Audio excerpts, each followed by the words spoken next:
Hi friends, ಸರಳ ಕೃಷಿ YouTube channel ವೀಕ್ಷಕರೆಲ್ಲರಿಗೂ ನಮಸ್ಕಾರ.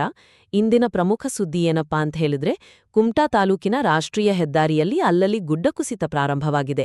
ನೋಡಿ, ಐಆರ್ಬಿ ಸಿಬ್ಬಂದಿ ಈಗಾಗಲೇ ರಸ್ತೆಯನ್ನು ಸ್ವಚ್ಛಗೊಳಿಸುತ್ತಿರುವ ದೃಶ್ಯವನ್ನು ನೀವೀಗ ನೋಡ್ತಾ ಇದ್ದೀರಿ. ಮಳೆಗಾಲದ ಪ್ರಾರಂಭದಲ್ಲೇ ಈ ಸಮಸ್ಯೆ ಮರುಕಳಿಸಿರೋದು ಸ್ಥಳೀಯರಲ್ಲಿ ಆತಂಕವನ್ನು ಉಂಟುಮಾಡಿದೆ. ವಾಹನ ಸವಾರರು ಈ ಮಾರ್ಗದಲ್ಲಿ ತುಂಬಾ ಎಚ್ಚರಿಕೆಯಿಂದ ಸಂಚಾರ ಮಾಡಬೇಕು. ಇಂತಹ ಉಪಯುಕ್ತ ವಿಡಿಯೋಗಳಿಗಾಗಿ ನಮ್ಮ ಚಾನಲ್ ಅನ್ನು ಸಬ್ಸ್ಕ್ರೈಬ್ ಮಾಡಿ, ವಿಡಿಯೋ ಇಷ್ಟವಾದರೆ ಲೈಕ್ ಮಾಡಿ, ಶೇರ್ ಮಾಡಿ. ನಿಮ್ಮ ಸಹಕಾರಕ್ಕೆ ಧನ್ಯವಾದಗಳು.